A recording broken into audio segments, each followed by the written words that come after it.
नमस्कार, स्वागत है आपका इस बुलेटिन में। आपके साथ मैं हूं किमी। बुलेटिन की शुरुआत इस वक्त की अहम खबर के साथ करेंगे। नगरीय निकाय चुनाव को लेकर मध्य प्रदेश में तैयारियां तेज हैं।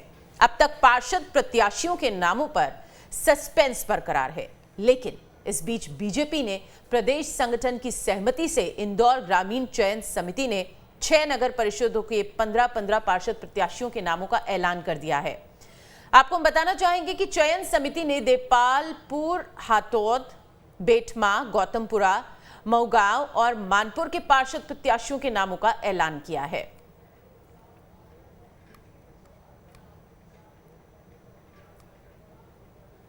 और बीजेपी के राष्ट्रीय मंत्री ओम प्रकाश धुर्वे ने डिंडौरी बीजेपी कार्यालय में प्रेस कॉन्फ्रेंस कर छिंदवाड़ा और कटनी नगर निगम के बीजेपी वार्ड पार्षद प्रत्याशियों के नामों का ऐलान कर दिया है।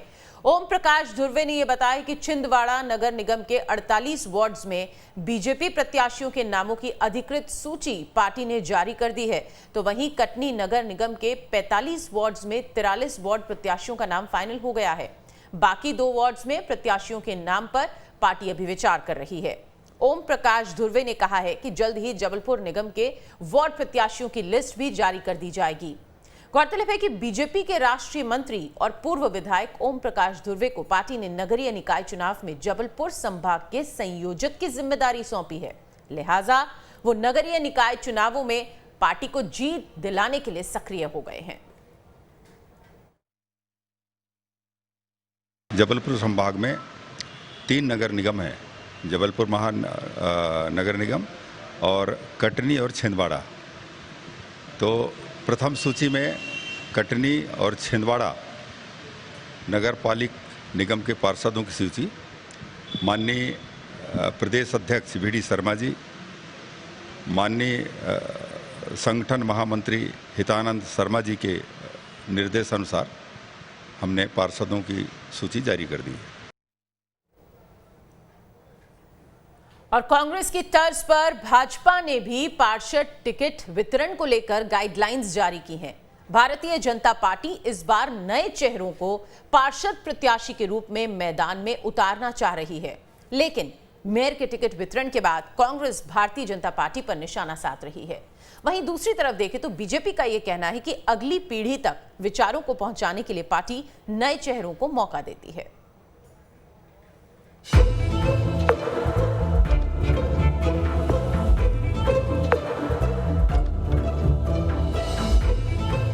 निकाय चुनाव में कांग्रेस ने पार्षदों के टिकट वितरण के लिए गाइडलाइन जारी की है, जिसके तहत पार्षद का टिकट उसी कार्यकर्ता को मिलेगा जो उस वार्ड का मतदाता हो। भाजपा टिकट वितरण में उम्र की सीमा को लाई है। हालांकि महापौर प्रत्याशी के लिए टिकट वितरण में बीजेपी का क्राइटेरिया नहीं चल पाया। 50 साल से कम उम्र के दावेदारों को टिकट देने पर विचार होगा। 2 बार के पार्षदों का भी टिकट काटने पर विचार किया जाएगा। अनारक्षित वार्डों से सामान्य वर्ग का प्रत्याशी उतारने पर विचार किया जाएगा। नए चेहरों को अवसर देने को लेकर मंथन चल रहा है, लेकिन प्रयास रहता है कि नए से नए कार्यकर्ता जुड़ते चले जाएं और अनवरत संगठन का काम आगे बढ़ता रहे। इसलिए ऐसा मोटा मोटा विचार किया जाता है कि युवाओं को अधिक से अधिक अवसर दिए जाएं। ऐसा भी विचार कई बार किया जाता है कि जो लगातार पराजित हो जाते हैं, क्या उनको अवसर देना या नहीं देना है। तो इस प्रकार के विचार होते हैं, क्योंकि संगठन को आगे भी चलाना है। जो अमित शाह जी हमारे कहते थे कि भारतीय जनता पार्टी को शासन करना है, तो आने वाली पीढ़ियां जब तक तैयार नहीं होंगी तब तक आप 50 साल तक शासन कैसे करोगे। अजय की कांग्रेस तो है नहीं कि साहब कार्यकर्ता ही समाप्त कर दिए, विधायकों को टिकट दे दो। टिकट वितरण को लेकर कांग्रेस का कहना है कि पार्टी अपनी गाइडलाइन का पालन कर रही है। भाजपा ने तो महापौर चुनाव में भी क्राइटेरिया बनाया था, लेकिन सारे क्राइटेरिया टूट गए। भारतीय जनता पार्टी में तमाम तरह की गाइडलाइनें केवल अपने कार्यकर्ताओं को धोखा देने के लिए, आंखों में धूल झोंकने के लिए बनाई जाती हैं। कहते हैं हमारा उम्मीदवार कमल का फूल, और अपने ही कार्यकर्ताओं को फूल बना रहे हैं। जिस तरह से महापौर प्रत्याशी में परिवारवाद भी चला, 60 साल से ज़्यादा की उम्र के लोगों को भी टिकट दिए, यहाँ तक कि 3 सरकारी अधिकारियों को टिकट देना पड़ा। उसी तरह पार्षदों के मामले में भी इन नियम कायदों की केवल धज्जियाँ उड़ाई जाएंगी। भारतीय जनता पार्टी इस बार पार्षद के प्रत्याशियों के रूप में अखिल भारतीय विद्यार्थी परिषद में काम कर चुके लोगों को अवसर देना चाह रही है। यही कारण है कि उम्र का क्राइटेरिया रखकर भाजपा कई लोगों के टिकट काटना चाह रही है। योग्य कार्यकर्ता और दावेदारों की भीड़ से टिकट के लिए कंपटीशन बढ़ गया है, जिस वजह से बीजेपी शर्त रखकर दावेदारों को शॉर्टलिस्ट कर रही है। जिताऊ उम्मीदवार भी तलाश रही है, जिससे नए चेहरों को भी मौका मिलता रहे। भोपाल से नितेंद्र शर्मा के साथ टीम न्यूज स्टेट।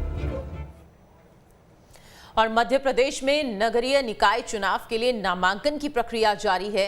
सतना के वार्ड 25 की बात करें तो प्रत्याशी लता संदीप गर्ग ने अपना नामांकन भर दिया है। नामांकन के दौरान बड़ी संख्या में लता संदीप के समर्थक मौजूद रहे। नामांकन भरने के लिए सैकड़ों गाड़ियों का काफिला पहुंचा। समर्थकों में भारी उत्साह देखने को मिला। इस दौरान प्रत्याशी लता गर्ग ने यह कहा है कि वो जनता के लिए चुनावी मैदान में है। जीत के बाद जनता के लिए काम करूंगी।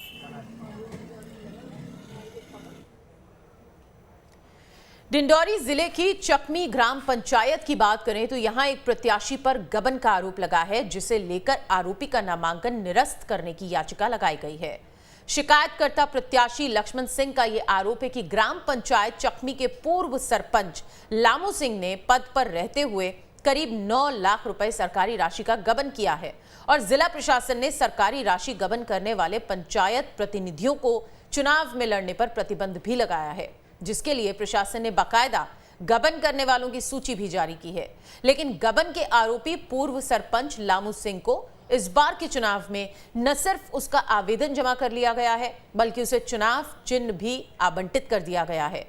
उधर प्रशासन इस पूरे मामले में अभी भी जांच की बात ही कर रहा है।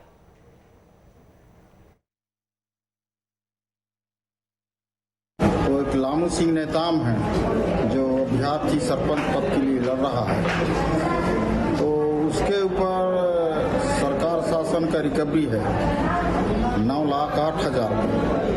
तो हम सब लोग अभ्यर्थी मिलके वहाँ जनपद में गए, तहसीलदार के पास, रिकॉर्डिंग ऑफिसर के पास, तो बोला कि इसका कार्रवाई हो जाएगा करके। तो इतना दिन मैं देख रहा था कि अभी तक इसका वसूली राशि जमा नहीं किया गया है। कि जो चकमी का सचिव है उसने अधिक प्रमाण पत्र गलत तरीके से दे दिया है, उसकी जांच की जा रही है और यदि वो दोषी, यदि उसके द्वारा गलत दिया गया तो उचित कार्रवाई की जाएगी। सर, ये लक्ष्मण सिंह उनके ने एक आपत्ति भी लगाई थी उसमें, क्योंकि उस समय समीक्षा के समय जो फॉर्म था उसमें उसके द्वारा अभ्यर्थी द्वारा अधिक प्रमाण पत्र प्रस्तुत किया गया, तो इस कारण उसका फॉर्म निरस्त नहीं हुआ।